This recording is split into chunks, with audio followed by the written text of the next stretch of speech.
this lecture, we will show you how to implement inheritance, abstract classes, and interfaces in Java.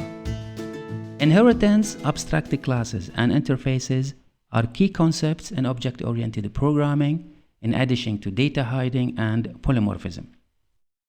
Data hiding is when you define the data private and assign get and set methods to access this data. It is also known as data encapsulation. So the class becomes a capsule to protect accessing data from outside the class. Polymorphism, on the other hand, it means multiple shapes. An example of polymorphism is overloading of a method, so that the same method has different signatures, so we say it has different shapes. First, we will explain the meaning of inheritance, and then we will explain the meaning of abstract classes and interfaces, and how to implement them in Java. So what is inheritance?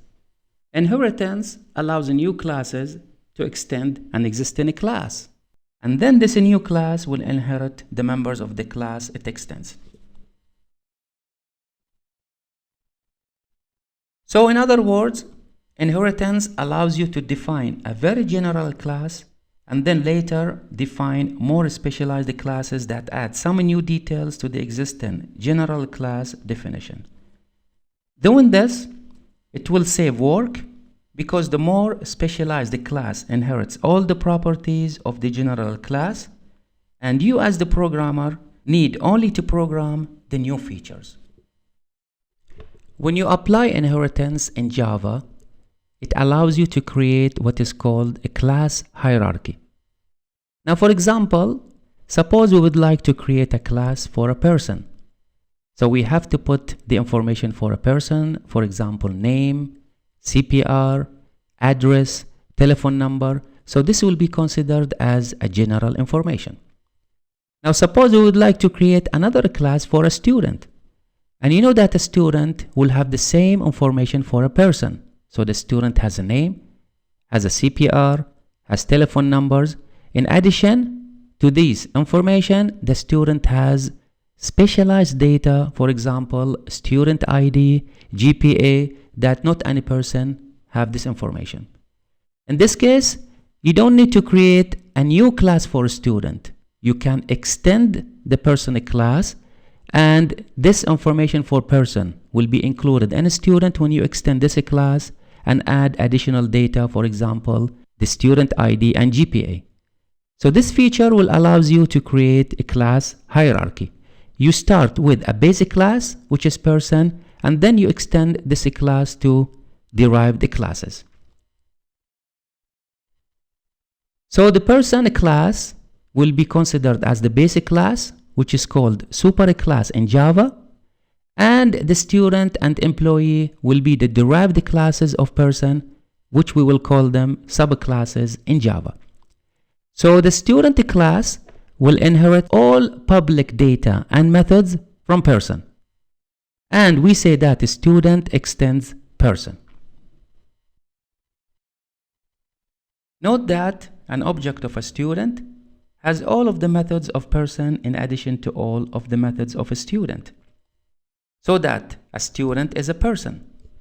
This relationship is called an is-a relationship. You should use inheritance only if an is-a relationship exists between a class and a proposed derived class. So for example, why we consider student as a subclass of person? Because we say that student is a person. We say that employee is a person. We say that faculty is an employee as well as is a person.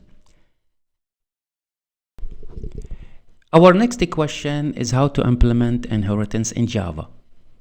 We will base our discussion in this lecture on a basic class that is called graded activity.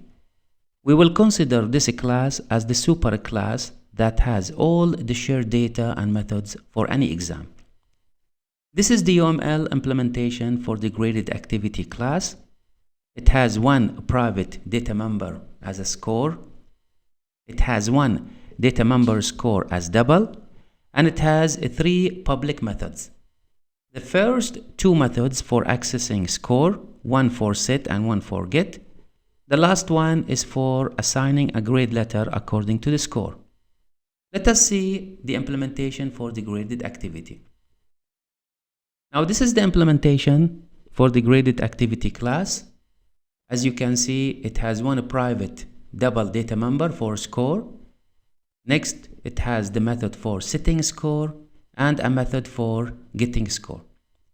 The third method is for assigning a grade letter according to the score, either A, B, C, D, or F.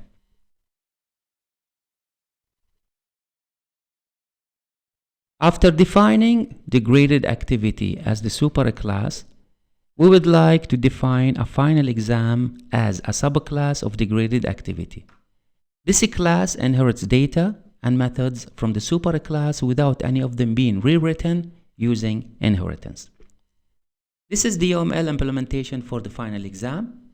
As you can see, it has 3 private data members, one for number of questions as integer, one for the points for each question as double, and the other, or the last one, is the number of missed questions as integer.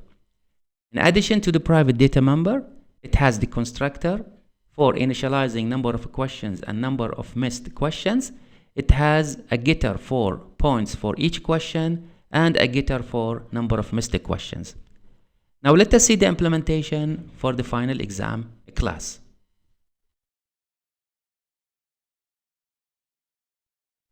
The final exam class definition is on the right hand side.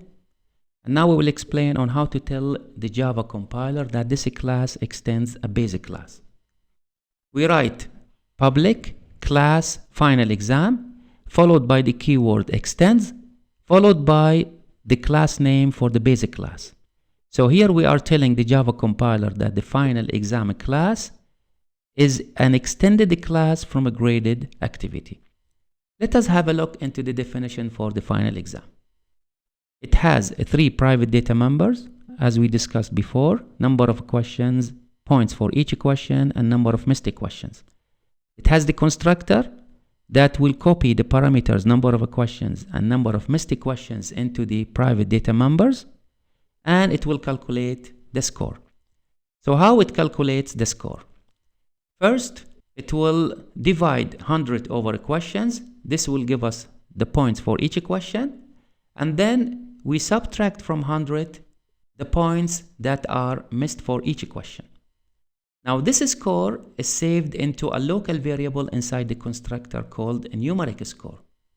Now we want to save this score into the inherited score that is in the graded activity class. Notice that when we say extend, that means the data and methods are available in our extended class. But since the data in the inherited class is a private, so we cannot access it directly. That means we cannot say here score equal a numeric score. But notice that we have a method that is public for setting a score. So therefore we can call this inherited method by saying set score, and we supply numeric score as parameter. It will copy it into score.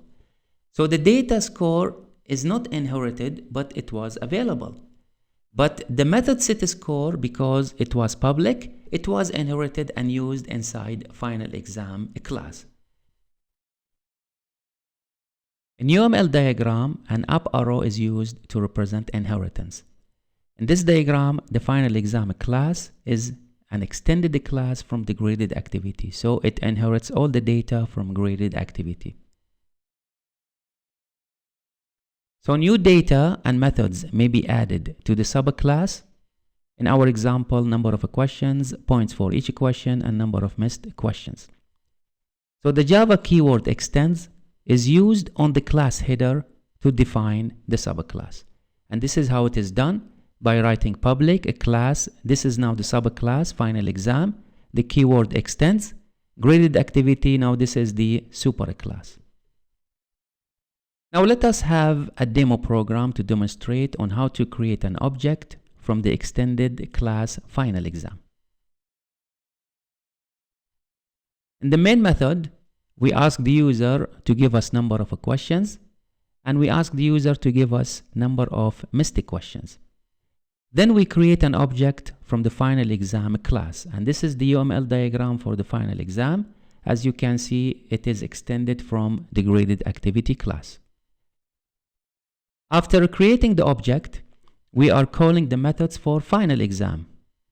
First, we are calling the public method getPoints that will display the number of points for each question, and then we will call the public method that is inherited from graded activity called getScore.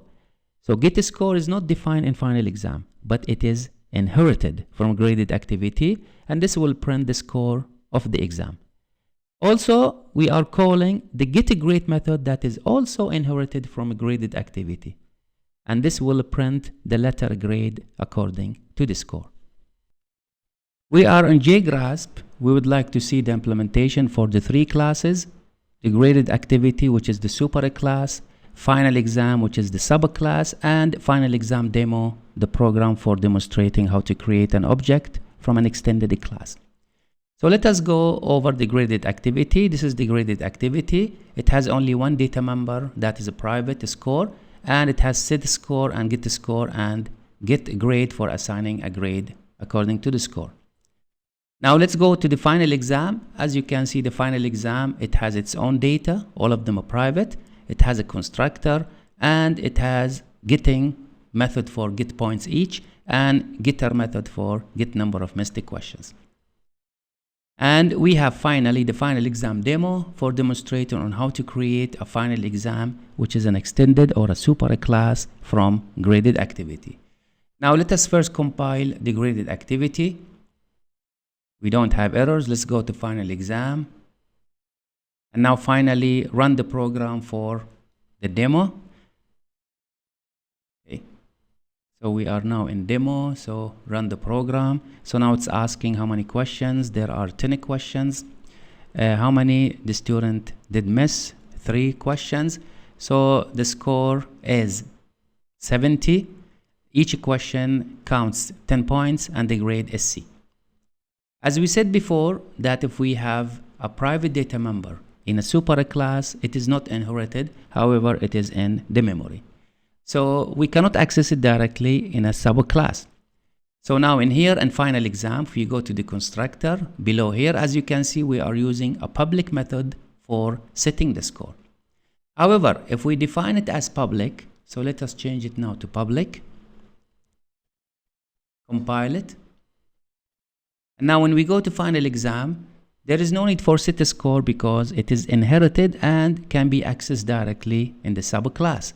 So simply we can say here score equal numeric score because we can access it directly. So now let us compile.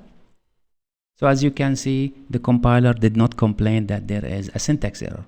However, if I return back to graded activity and return the data member to private again, compile it. Now let's go to final exam and try to compile it. As you can see, it says that there is a syntax error because the score has a private access in a graded activity. So to access it, we have to use the set method for score because the private data is not inherited and cannot be accessed directly. So now let us compile it. So as you can see, there is no error. The conclusion is that members of the super class that are marked public are inherited by the subclass and can be accessed directly from the subclass in any method. However, members of the super class that are marked private, they are not inherited by the subclass, but they exist in the memory when the object of the subclass is created. So how they are accessed? They only be accessed from the subclass by public methods of the super class, for example, setters and getters.